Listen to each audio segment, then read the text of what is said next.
noches, hoy vamos a ver el capítulo 5 de Mateo. Es un capítulo extenso, por lo cual vamos a dar, hacer una explicación muy escueta de cada versículo y requeriría alguna profundidad en algunos otros temas que los haremos en otra oportunidad. Vamos a ir leyendo, porque es un capítulo que tiene 40 y pico de versículos.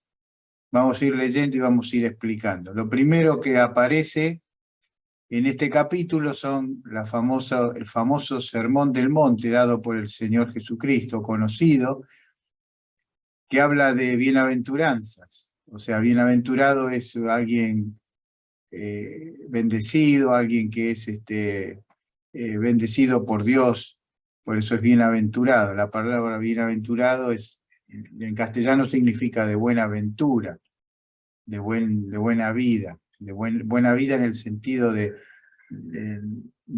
no de gastarla en cosas infructuosas, sino en un buen vivir. Así que vamos a ir viendo entonces a partir de la primera. Primero dice, viendo la multitud subió al monte y sentándose vinieron a él sus discípulos. Y abriendo su boca les enseñaba diciendo, primer bienaventuranza, bienaventurados en espíritu, los pobres en espíritu, porque ellos es el reino de los cielos. La palabra espíritu acá está relacionado con lo que es la humildad. Está expresando una actitud de humildad. Acá el espíritu no es a aquellos que son apocados. No significa aquellos que son bienaventurados los que son apocados, los que son medrosos o quejosos o que no se sienten nada, no. Está diciendo bienaventurados los humildes, porque de ellos es el reino de los cielos. Y el Señor lo dijo en otras oportunidades, que hablando de la humildad, Él resiste a los soberbios y da gracia a los humildes. La segunda bienaventuranza es bienaventurados los que lloran. Acá podríamos decir, hay que llorar para ser bienaventurado. No, está relacionando el llorar con el sufrimiento. Entonces, bienaventurados los que lloran y sufren por alguna cosa injusta, porque ellos recibirán consolación. Vivimos en tiempos, siempre el hombre ha vivido rodeado de dificultades, y muchas de estas dificultades hacen que uno llegue a expresar sus sentimientos llorando, ¿no? Y hay algunos que dicen que las personas fuertes no lloran, y a veces no es así. Sin embargo, el llorar expresa un sentimiento profundo de un corazón que está sufriendo. La tercera bienaventuranza es bienaventurados los mansos, porque ellos recibirán la tierra por heredad. Ustedes van a ver que después de cada bienaventuranza hay una bendición de lo que le va a pasar. Por ejemplo, los pobres de espíritu, porque ellos es el reino de los cielos. No lo vamos a detener en cada uno, pero es un estudio hermoso tratar las bienaventuranzas y las bendiciones que hay detrás de él. Bienaventurados los mansos, las personas que no están buscando el altercado, no buscan el enfrentamiento, no buscan exasperar los ánimos, no, sino que tienen una actitud de mansedumbre. Las personas mansas, aprended de mí, dijo el Señor, que soy manso y humilde de corazón. El contrario a manso sería el rebelde, ¿no es cierto? La persona mansa, el antónimo es el rebelde. Bienaventurados los que no tienen hambre, bienaventurados los que tienen hambre y sed de justicia, porque ellos serán saciados. Bueno, a esto lo usan aún las personas del mundo para hablar de la justicia social y de otras justicias. Pero acá lo que está diciendo el Señor, bienaventurados los que tienen hambre y sed de justicia, de la justicia de Dios, que están deseosos de agradar a Dios, de buscarle. Hay una necesidad. Desear como niño la leche no adulterada, dice el apóstol, con esa ansiedad que busca el niño alimentarse hasta con desesperación. Así que dice, bienaventurados los misericordiosos, porque ellos alcanzarán misericordia. El cristiano tiene que ser misericordioso. Bienaventurados los de limpio corazón, porque ellos verán a Dios. Acá también la palabra limpio corazón la podemos relacionar con la salvación, aunque en esta frase está más dirigida a una limpieza de conducta. Diría los de vida irreprochable, los de vida espiritual, sería un parangón. Y todos nosotros sabemos que para lograr esto, evidentemente, ya con el avance de la historia y de la obra del Señor Jesucristo, este pensamiento nos lleva también a la salvación como medio de poder generar este limpio corazón. Bienaventurados los pacificadores, porque ellos serán llamados hijos de Dios. Los que buscan la paz. Cuando hay lío, no ponen más nafta al lío que hay, sino que buscan poner agua para enfriar, para apagar el fuego. Eso es un pacificador, alguien que busca continuamente, procura lograr la paz en todos los ámbitos. Bienaventurados los que padecen persecución por causa de la justicia, porque ellos es el reino de los cielos. O sea que bienaventurados aquellos que buscan la justicia de Dios y padecen por hacerla, por predicarla, por cumplirla, porque de ellos es el reino de Dios. Y después dice, bienaventurados sois cuando por mi causa os vituperen y os persigan, y digan toda clase de males contra vosotros, mintiendo. Esta palabra, mintiendo, este agregado aquí, no es que esté agregado de la Biblia, sino que el escritor puso esta palabra y le da un énfasis muy importante, porque nosotros muchas veces, ustedes van a hablar con la gente, y siempre la gente, el culpable es el otro, ¿no es cierto? Y bienaventurados sois cuando por mi causa os vituperen y os persigan y digan toda clase de mal contra vosotros. Porque a veces la gente habla mal, pero tiene razones para hablar mal. Y acá lo que está diciendo, mintiendo. O sea, hablan de mal de vosotros mintiendo. Ahí sí que son bienaventurados. Ahora, cuando la gente está diciendo lo que es una realidad, no están mintiendo. Y ahí no somos bienaventurados. Ahí no lo somos. Bienaventurados somos cuando por mi causa os vituperen y os persigan. Y dice, gozaos y alegraos, la bendición sobre este punto, porque vuestro galardón es grande en los cielos, porque así persiguieron a los profetas que fueron antes de vosotros. O sea, todo aquel que sufre por el nombre de Cristo, que es vituperado, que es maltratado, tiene que gozarse y alegrarse porque tiene un gran galardón en los cielos. Segundo punto que vamos a ver empieza con el versículo 13. Vosotros sois la sal de la tierra. Bienaventurados, podríamos decir, siguiendo con este concepto, los que son la sal de la tierra y los que son la luz del mundo. Acá el Señor relaciona a sus discípulos, a aquellos que creen en Él, a los creyentes por derivación. Vosotros sois la sal de la tierra y vosotros sois la luz del mundo. Ahora, esto tiene dos sentidos. El primero dice, pero si la sal se desvaneciere, ¿con qué será salada? No sirve para más nada, sino para ser echada afuera y hollada por los hombres. La sal que no sala no sirve para nada. Entonces, el creyente la sal tiene dos aspectos, darle gusto, sabor a algo, y la otra es preservar de la contaminación o de la putrefacción, por ejemplo, el tema de muchos alimentos. El creyente tiene un mensaje que sirve para sacar a la gente de la corrupción, llevarlo a la luz de Cristo, y también tiene algo que le da sentido y sabor a la vida verdaderamente, que es el mensaje que lleva de parte del Señor. Vosotros sois la luz del mundo. Una ciudad asentada sobre el monte no se puede esconder. A veces el creyente hace todo lo posible, hacemos todo lo posible por ocultar la luz que tenemos. Y siempre se deja ver, porque es más fuerte que nosotros. Ni se enciende una luz y se pone debajo de un almud. El almud era un cántaro que se ponía delante de la tea ardiente o de la vela, para que cuando se salía afuera no se apague.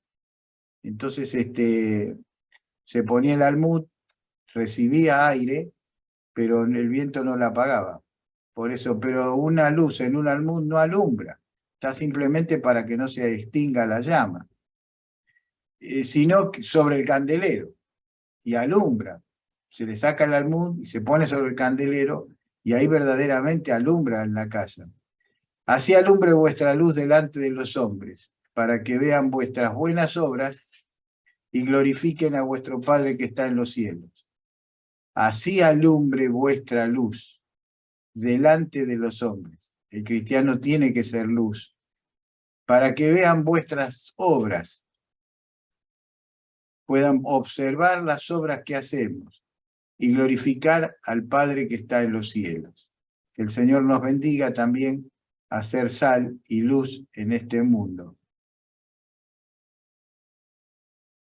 Tercer bosquejo, tercer parte del bosquejo de este versículo, de este capítulo. Cristo vino a cumplir la ley, dice el título en la versión 60, y dice en el versículo 17, no penséis que he venido para abrogar la ley o a los profetas. No he venido para abrogar, sino para cumplir. Abrogar significa anular, dejar sin efecto una ley. Cuando dice abroga una ley, es que se deja sin efecto. A veces generalmente la que tiene esa potestad es el Congreso, de poder abrogar una ley y cambiarla o anularla. Pero el Señor, que tenía la capacidad y la posibilidad de abrogarla, no la vino a abrogar, la vino a hacer cumplir.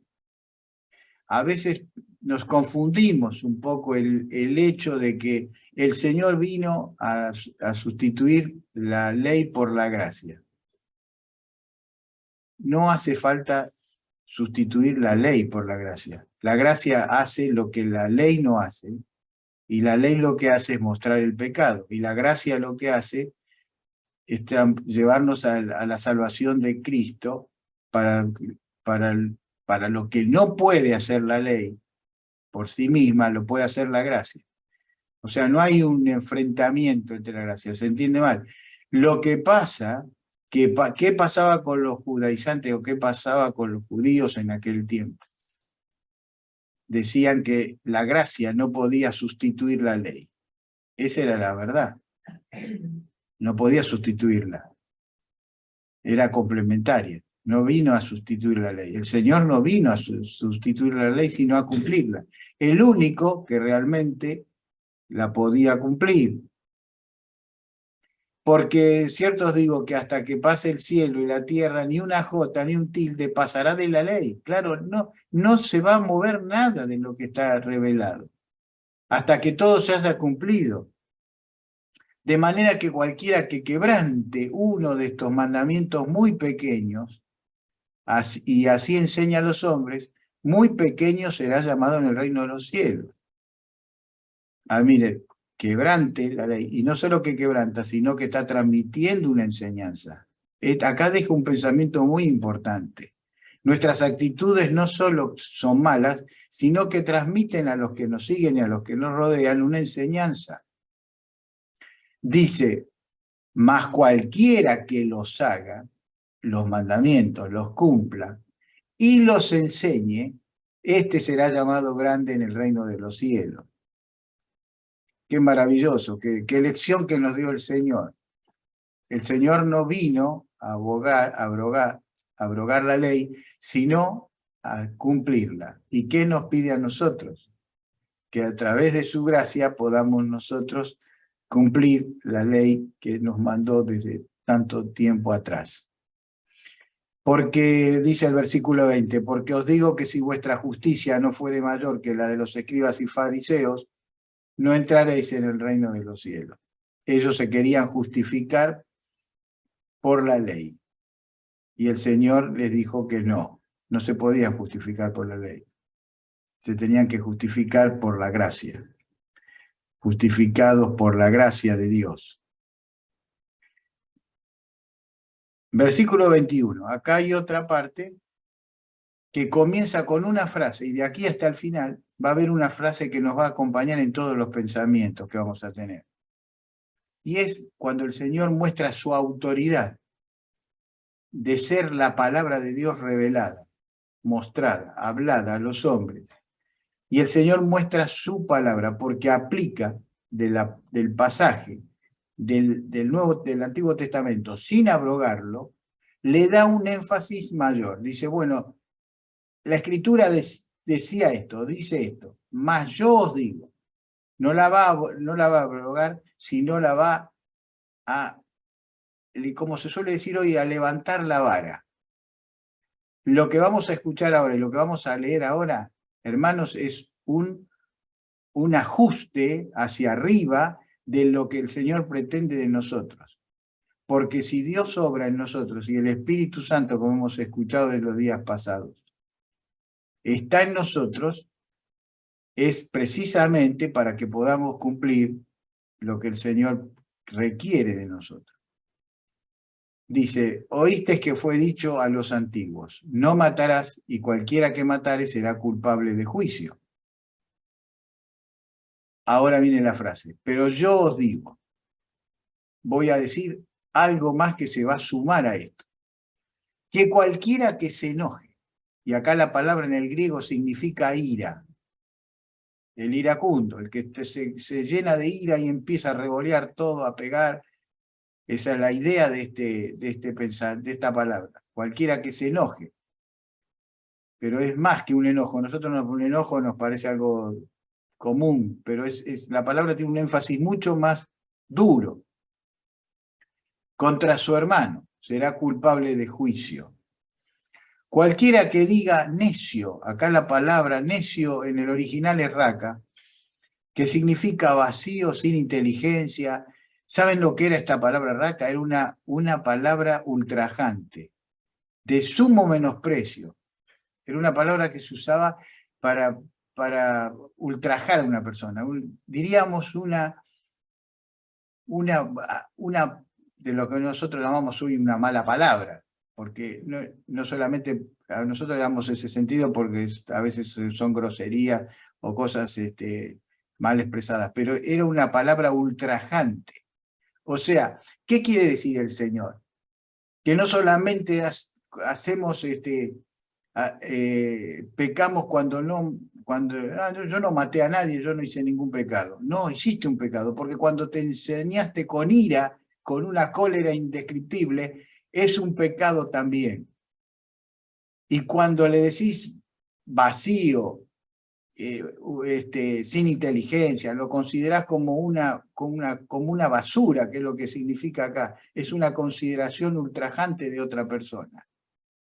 Entonces también estás pecando a su hermano, será culpable ante el concilio. Y cualquiera que le diga fatuo, y acá la palabra también significa aquel que le diga a otro estúpido, ignorante, insensato, dice quedará expuesto al infierno de fuego. O sea que el Señor le está dando valorización, que no solamente es matar a una persona, una agresión. Decirle todas estas cosas a una persona es una agresión.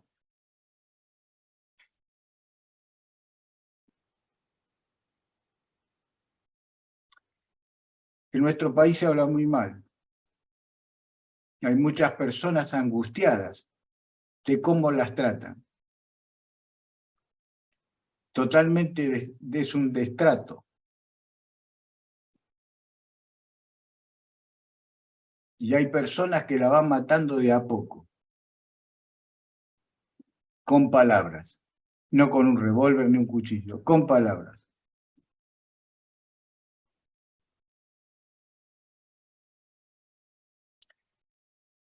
Y sigue con una aplicación práctica.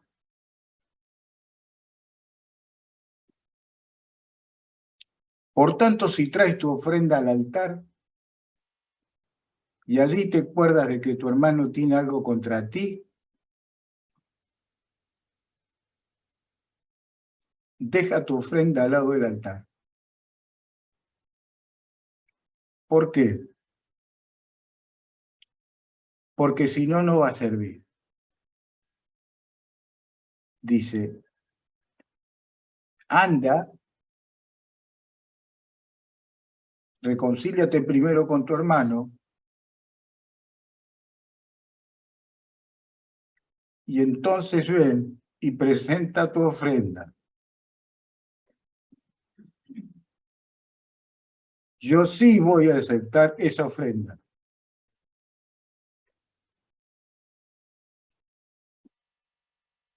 Otra aplicación práctica. Ponte de acuerdo con tu adversario pronto, entre tanto que estás con él en el camino. Estás con él en el camino. ¿Qué expresiones tan profundas?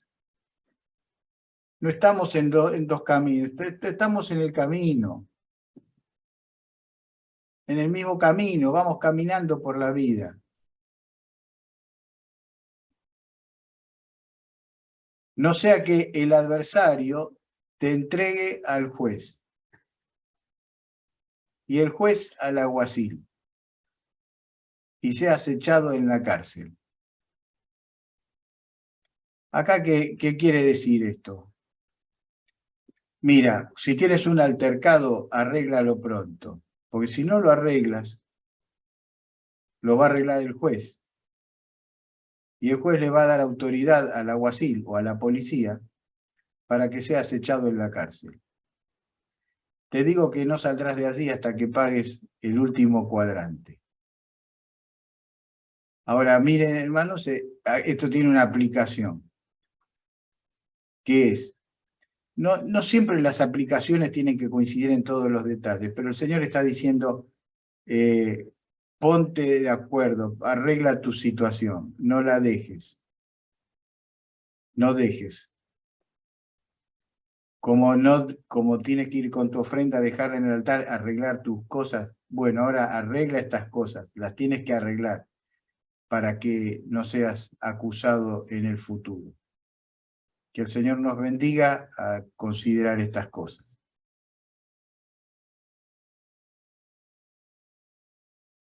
Tercer, pero yo os digo, versículo 27, oíste que fue dicho, no cometerás adulterio. Pero yo os digo que cualquiera que mira a una mujer para codiciarla ya adulteró con ella en su corazón. Miren cómo eleva la vara el Señor. No solamente cometer adulterio en un acto, digamos, específico, ya una situación concreta. Acá está hablando de cualquiera que mira y desea y codicia la mujer de su prójimo, ya adulteró en su corazón. ¿Cuántos caerían en este pecado? ¿No es cierto? Es un pecado tan común, tan casi en el mundo, es casi justificado, hasta se hacen chistes en torno de esto, como si fuese una gracia. Y hay a personas que ya no les importa si otro está casado o no está casado para establecer una relación. Lo dicen con total desparpajo. Y en este tema también es muy importante el consejo que da el Señor. Por tanto, si tu ojo derecho es ocasión de caer, córtalo, sácalo. Si tu mano derecha te es ocasión de caer, córtalo. Pues es mejor que se pierda uno de tus miembros y que no todo el cuerpo sea echado al infierno. Y esto también tiene una aplicación práctica. Cuando uno siente que puede ser tentado, que a cualquiera le puede pasar una situación de esta, y antes de cometer un acto que puede traer tan graves consecuencias para su vida y para la vida de los que le rodean, es preferible a veces cortar un dedo, cortar una mano, cortar un ojo. ¿Qué significa? Cortar una relación que puede ser peligrosa, cortar una situación que puede ser difícil, perder, pero sacarse el problema de la tentación de cerca de uno. Yo me acuerdo de un muchacho que me contaba en un campamento que había una señorita, una señora, una mujer que estaba en el trabajo que le insinuaba permanentemente cosas, y me dice, yo no sé cuánto puedo aguantar porque ya estoy cansado y le dije, mira, ¿por qué no pedís que te trasladan? No se luchas contra el pecado combatiéndolo así de frente, sino que con la gracia del Señor, a veces cambiando de lugar, te vas a evitar este problema. Bueno, pidió el traslado, lo trasladaron a un lugar que le convenía menos económicamente, pero se terminó ese problema. Y creo que el sentir de este texto es esto, no que nos vamos a sacar el ojo, pero cuando esas luces rojas se prenden en nuestra vida, que estamos sintiendo algo raro, tenemos que desandar el camino y huir. No enfrentar al diablo que no lo vamos a vencer tan fácilmente, sino poder ser inteligentes y escapar de la situación. Creo que este ejemplo puede hacer luz a explicar este texto, que por otras palabras capaz que no lo podría hacer.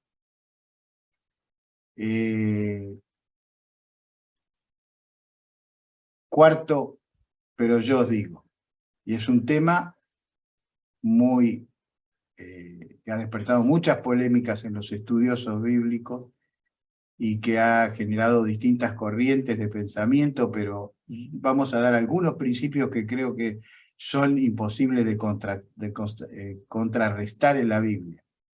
Y después, en algún momento vamos a hacer un estudio más detenidamente sobre este tema, que creo que siempre es actual y que es importante que los creyentes tengamos un concepto de lo que dice la Biblia, por lo menos lo más cercano posible a lo que ella expresa. También fue dicho, cualquiera que repudie a su mujer, dele carta de divorcio, porque ya lo vamos a ver un poquito más adelante. Pero yo os digo, o sea, ¿qué dice? Moisés le dio carta de divorcio. En otro pasaje dice, ¿y por qué entonces Moisés dio carta de divorcio?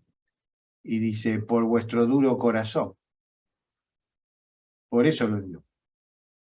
Pero en el principio no era así. O sea, en el principio yo no hice para que se pudiese tener divorcio. Yo hice al hombre y a la mujer para que su unión sea permanente hasta que verdaderamente la muerte los separe. Ese es el proyecto de Dios, que el hombre y la mujer puedan vivir en su matrimonio todo el tiempo. Ese es el proyecto de Dios, está claro en la Biblia. Ahora, alguno va a poder decir, sí, pero esa no es la realidad. Claro que no es la realidad. Y debemos usar el criterio bíblico y la misericordia que el Señor usó, como por ejemplo la misericordia que el Señor usó con la mujer pecadora que fue encontrada en el acto de adulterio. Y el Señor le dijo a todos los que querían apedrearla, bueno, el que de ustedes esté sin pecado, perfecto, arroje la piedra primero. Y cuando todos se miraron a sí mismos, dijeron que vamos a tirar una piedra, si nos tendrían que apedrear a nosotros. Entonces cada uno se fue y el Señor le dice, vete y no peques más, y yo te condeno. O sea, el Señor ante un hecho también usó la misericordia, y nosotros tenemos que usar la misericordia. Pero el usar la misericordia no significa que los principios se corten o que los principios se seccionen. No, los principios están para respetarlos y para que haya matrimonios que conserven esta bendición maravillosa de perdurar en el tiempo. Dice, ¿qué es lo que determinaron con Moisés? Deuteronomio 24:1, lo tengo escrito acá. Cuando alguno tomare mujer y se casare con ella, si no le agradare por haber hallado en ella alguna cosa indecente, le escribirá carta de divorcio y se le entregará en su mano y se la despedirá de su casa. Entonces vinieron a él los fariseos tentándole y diciéndole, ¿es lícito al hombre repudiar a su mujer por cualquier causa? Y él respondiendo le dijo, ¿no habéis leído que el que los hizo al principio varón y hembra los hizo? Por eso el hombre dejará a su madre y se unirá a su mujer y los dos serán una sola carne. Así que ya no son más dos, sino una sola carne. Por tanto, lo que Dios juntó, no lo separe el hombre. Le dijeron, ¿por qué pues mandó Moisés carta de divorcio y a repudiarla? Y él le dijo, por la dureza de vuestro corazón. Moisés os permitió repudiar a vuestras mujeres, mas al principio no fue así. Hay cosas que Dios permite, pero que Dios no aprueba. Y hermanos, tenemos que predicar y enseñar lo que la Biblia quiere como proyecto para todo matrimonio cristiano, perdurabilidad en el tiempo. Y acá es repudiar por cualquier cosa. Hoy, no, las excepciones que dio el Señor eran bien claras, por causa de fornicación, que es una palabra que abarca todos los fenómenos de inmoralidad sexuales. Ahí está la excepción que el Señor dio. Pero hay muchas veces que los matrimonios se separan porque no son capaces de convivir. Porque no son capaces de... Y es una falla espiritual no poder convivir. Y tenemos que asumirlo. Y tenemos que aceptar lo que es una falla. El divorcio es una anomalía, no es una situación normal. Que la tratamos con misericordia, que hay muchas cosas. Bueno, pero a los jóvenes y a los chicos que vienen atrás, que van a formar el hogar, ¿qué principio les vamos a dar? Les tenemos que dar este principio de Dios. No podemos darle otro principio, tenemos que darle este. Después, en el transitar, sucederán cosas que las trataremos con misericordia, con amor, como el Señor las trató. Pero el principio es el principio. Y hay una gran bendición para aquellos matrimonios. Ustedes son, miren, ustedes son testigos, como lo soy yo, de los problemas que generan las separaciones, los divorcios en la vida de los chicos, de los hijos, y los problemas que se generan. Enemistades y situaciones que perduran en el tiempo por siempre. Son inarreglables las situaciones. Por más que uno le ponga todo el deseo, la gana, el fervor, el amor, la misericordia, son inarreglables. Hay problemas inarreglables. Y los tenemos a la vista, todo en las familias los tenemos, en nuestra propia familia. Y lo tenemos. ¿Y qué pasa? Y traen problemas, y son problemas difíciles de resolver. ¿Por qué? Porque hay una salida del proyecto original del Señor. Lo que dije no es un motivo de crítica de nadie, simplemente creo que es lo que dice la Biblia y tenemos que enseñar a las nuevas generaciones los principios fundamentales que la Biblia nos enseña. Seguimos con, pero yo os digo, además habéis oído que fue a los antiguos, no perjurarás y no cumplirás al Señor tus juramentos. Pero yo os digo, no juréis en ninguna manera, ni por el cielo, se juraba por el cielo, te juro por el cielo, porque está el trono de Dios, y tengo que, ¿cómo voy a invocar el trono de Dios, que es el trono de justicia perfecta y de juicio? ¿Cómo voy a atrever a hablar de esto? ¿Cómo voy a poner al trono de Dios? Ni por la tierra, porque es el estrado de sus pies, ni por Jerusalén, porque es la ciudad del gran rey, ni por tu cabeza jurarás, porque no puedes hacer blanco o negro un solo cabello. No estás en condiciones de jurar ni por tu cabeza. Entonces, ¿qué tengo que hacer? Simplemente decir sí o no, porque lo que es más de esto, de mal procede. No tenemos que jurar. Cuando alguien nos dice algo, sí, no. ¿Es suficiente? Debería ser suficiente. Cuando hay necesidad de jurar es porque no hay confiabilidad. Cuando el otro desconfía, yo te digo, te juro por mi madre, por mi padre, te juro, porque no hay credibilidad. Si hay credibilidad, el sí y el no ya alcanza. Y terminamos rápidamente. El próximo, pero yo os digo, oíste que fue dicho, ojo por ojo, diente por diente. Es justicia pura, dice alguno. Te lastiman en un ojo, lastimale el ojo al otro y ponés en el mismo estado, ¿no? Corta un dedo, cortás el dedo al otro para que estén los dos iguales. Pero yo os digo, no resistáis al que es malo. A cualquiera que te hiera la mejilla derecha, vuelve también la otra. Entonces, fíjense siempre cómo sube la vara en cada principio bíblico del Antiguo Testamento, no lo niega, pero le pone una medida más, agrega algo nuevo. El que te hiera la mejilla derecha, vuelve también la otra. El que quiera ponerte a pleito y quitarte la túnica, versículo 40, déjale también la capa. El que quiera, cualquiera que te obligue a llevar carga por 1 milla, llévasela por 2. Al que te pida, dale.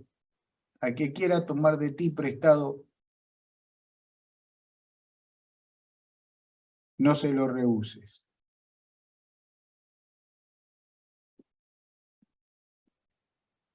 Ahora, ¿quién puede negar la actitud superadora por sobre la ley que le imprimió Cristo? Al que te pida, dale. Y al que quiera tomar de ti prestado, no se lo rehuses. Porque el Señor nunca ha rehusado de bendecirnos y de amarnos. Y por último, algo que es muy difícil de practicar. En este país que se habla tanto de la grieta, el cristiano no debe tener grietas. Dice, oíste que fue dicho, amarás a tu prójimo y aborrecerás a tu enemigo, dice el Antiguo Testamento. Pero yo os digo, amad a vuestros enemigos, bendecid a los que os maldicen, haced bien a los que os aborrecen, y orad por todos los que os ultrajan y os persiguen, para que seáis hijos de vuestro Padre, para que demostréis que sois hijos de vuestro Padre, que está en los cielos, que demuestra todo esto que Él pide de nosotros de una manera muy simple. Hace salir el sol sobre malos y buenos, y hace llover sobre justos e injustos, o sea, sus bendiciones se derraman para los justos y los injustos, para los buenos y para los malos.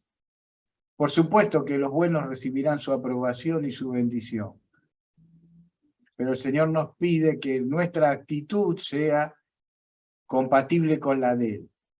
Porque si amáis a los que os aman, dice el versículo 46, ¿qué recompensa tendréis? ¿No hacen también lo mismo los publicanos? O sea, nos dice a los creyentes, ¿qué recompensa tendréis si amáis a los nietos, a los hijos, a los hermanos? No hay ninguna recompensa en eso. Es lo que debemos hacer, es una deuda no hacerlo. Ahora, hacemos lo mismo con los publicanos, la gente común. No sé, es común no porque sea común, sino por la gente que anda por todos lados. Si saludáis a vuestros hermanos solamente, ¿qué hacéis de más? Es lo lógico, la Biblia nos enseña que debemos saludar a los hermanos. ¿No hacen también así los gentiles? No, que tenemos que saludar a todos, a los gentiles, a los hermanos, a todos.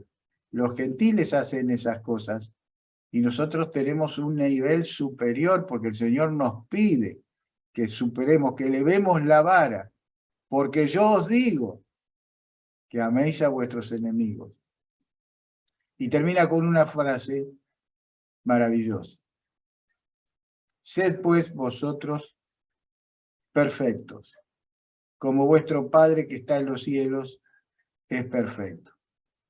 El Señor quiere, también lo dice expresado en otra oportunidad, sed santos porque yo soy santo.